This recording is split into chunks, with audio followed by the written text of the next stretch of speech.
Hi people, it's me, Anja. My pronouns are she and her, and welcome back to my channel for a new recent reads video. But before I get into the books, I just wanted to quickly thank you for all of the views on my Hunger Games video. I was not expecting so many people to watch it because, like, the majority of the books I read and promote are rather underrated, so they tend not to have active or ongoing fandoms or anything like that. So even though I know that the Hunger Games is objectively popular, and obviously Sunrise on the Reaping is such an eagerly anticipated like prequel that so many fans have been wanting for so many years, I was still very astounded when I saw like the number of views on that video hit triple digits. Like, that's so crazy and so bizarre. Even though the majority of those viewers like are not subscribed to me and didn't really engage in the video beyond watching it, you know, by like liking or commenting or anything like that, I'm still astounded and I'm still very, very grateful. So thank you so much. I really thought that I was going to receive so much flack for that video, since I know that my opinion on that book is not really the most popular opinion, since so many of my friends are instead like sobbing every 5 pages. You know what I mean? But anyway, I digress. April has turned into so far a very good reading month in terms of quality and quantity. So here we are. The first book on this list is called Messy Perfect. This story is a YA contemporary following a South Asian queer main character who starts an underground GSA at her private Catholic school. I think this book was absolutely so fantastic and it was so good. And I truly felt myself very immersed in the story from the beginning to the end. Everything about it was so fantastic and so excellent. The characters are so well developed and so distinct. I loved the friendship, I loved the queerness, the queer sapphic romance was so cute and so well paced. I thought that there was going to be more conversation surrounding like religion and queerness like together, but there wasn't. But I still really appreciated like the queerness and the exploration of like sexuality and identity and everything. Like, this book was so good and I loved the characters and the family dynamics and everything about it was so well done. So anyway, overall, I rated this book 4 out of 5 stars and I would definitely highly recommend it. The next book on this list is called Meet Me at Blue Owl. This story is a YA contemporary science fiction that follows 2 childhood best friends who are navigating the emotional fallout of one of them erasing the memories of the other, except that he's not quite aware that he did that, if that really makes any sense. And honestly, this book reminds me of why I don't really enjoy romanticises, which, if you didn't know, is a romance-driven story with fantasy elements in the background, not a fantasy-driven stories with romance as a subplot, if that makes any sense. Because this book was very much romance-driven with sci-fi elements in the background. And even though I appreciated the sci-fi elements with the conversation surrounding memory and memory erasure and what happens when you erase the memories of someone, but you still have the emotions associated with that, although you don't understand why you are feeling that way, if that makes any sense. Like, the conversations she had with like her co-workers and everything were very interesting, especially like since one of the main characters has a relative who has Alzheimer's and whether or not he wanted his memories like back or not, if that makes any sense. Spoiler alert. But anyway, this book was so interesting and it was well done, and I definitely understand why other people would enjoy it. It's just that for me, I didn't really like the romance that much. You know what I mean? With the setting that it had. But I appreciated like the characters and the conversations and the plot and everything. I'm not sure if I would read another book by this author, if that makes any sense.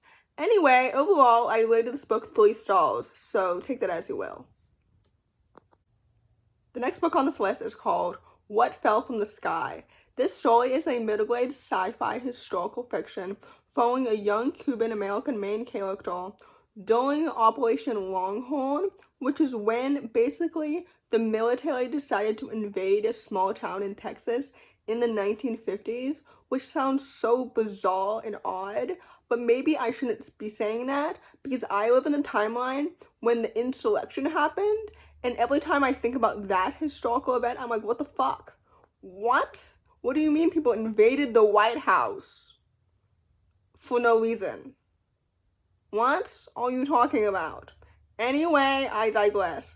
This book was really, really good, and it really got me thinking about the type of people that we tend to label as, like, foreign versus the familials, and, like, the type of, like, xenophobia that occurs in America, and the type of people that we tend to label as, like, alien or, like, different from what we are. Does that make any sense? Anyway, this book was so good, and I really, really enjoyed it. I loved the characters, and the plot, and the friendship, and the world building, and everything about it was so fantastic, and it was so well done. And I loved that the main character was Cuban as well, because, like, people of color have been screwed over so many times by Americans, and have often been labeled as the weird ones, or the foreign ones, or whatever. So the fact that he's, like, befriending an actual alien when he himself and his identity and everything are so wrapped up in that as well. Like, the lessons and the parallels are very, like, on the nose for sure, but I really appreciated it, and I thought that it was so well done and so well paced. So anyway, all that together, I just really, really liked this book, and I thought it was really good. So with that said, I rated it 4 out of 5 stars, and with that said, I would definitely highly, highly recommend it. The next book on this list is called The Queen's Spade. This story is a YA historical fiction thriller that follows a young main character who's a kidnapped African princess, and she's also the goddaughter to Queen Victoria, but she plans to set revenge on the monarchy who stole her from her homeland. And honestly, I realized when I was reading this book that I don't really like stories about revenge. I don't really know why. I think it's because I watched The Princess Bride as a child, and I realized that revenge is often not as satisfying as maybe you think it is. But I don't know, because The Princess Bride is the only story that has revenge in it, where the characters come to that conclusion at the end. You know what I mean? But also, second of all, I don't know. I enjoyed this book, and I enjoyed learning more about, like, this historical figure, about this timeline, and everything, because, like, the majority of historical fiction that I read often features white characters, and I've been trying for the past, like, years and years and years to, like, diversify that, obviously, because as a person of color myself, it's annoying to see black characters in historical fiction often in the same time periods, like, often only during enslaved times or the 1960s. Like, obviously, black people have existed in every other time period as well. Anyway, I digress. So I enjoyed the world building in this book, and the setting, and the characters. It's just that the plot just wasn't for me, just in general. So anyway, with that said, I rated this book 3 stars. It reminded me of why I never finished the author's previous trilogy, honestly. But anyway, overall, take that as you will. The last book on this list is called Carousel Summer. This story is a middle-grade contemporary graphic novel following a young sapphic main character who's navigating her sexuality for the first time. This story is absolutely so fantastic, and it's so good.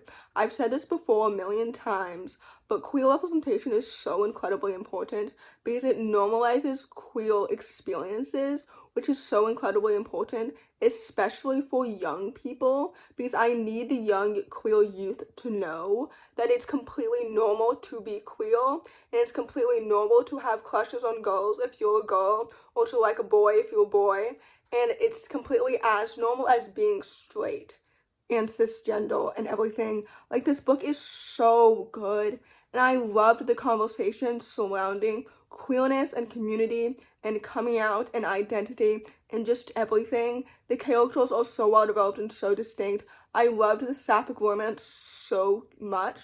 Like, it's so cute and so well paced.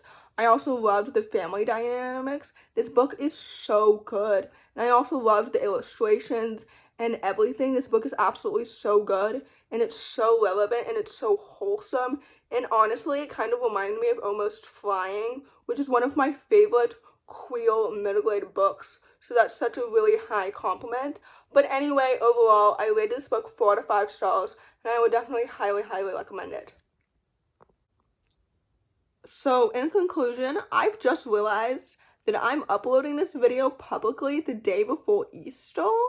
So happy Easter if you're celebrating, and if you'll also subscribe to my channel. Again, please remember that it's okay to be queer, and if you're celebrating with your homophobic family, please know that they don't deserve you, and if they don't love you for who you are, then they really don't deserve you, because you are awesome and great, and yeah, being an ally is so incredibly important to me, because I know what it feels like, not to compare my oppression to other types of oppression, but since all types of oppression are like connected or whatever, I know what it feels like to not have people in your corner as a disabled person, as a person of color, and like my intersectionality is so important to me.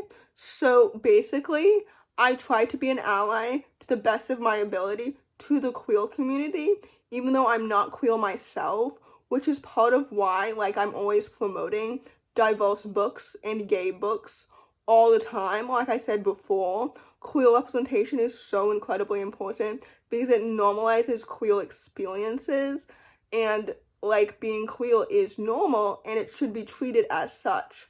Anyway, I digress. Happy Easter, everybody. So, anyway, second of all, if you enjoyed this video, please don't hesitate to give it a big thumbs up. Comment down below the sunflower emoji if you made it all the way to the end of the video. Thanks for watching. Subscribe to my channel if you're new, and I'll see you in my next video. Bye!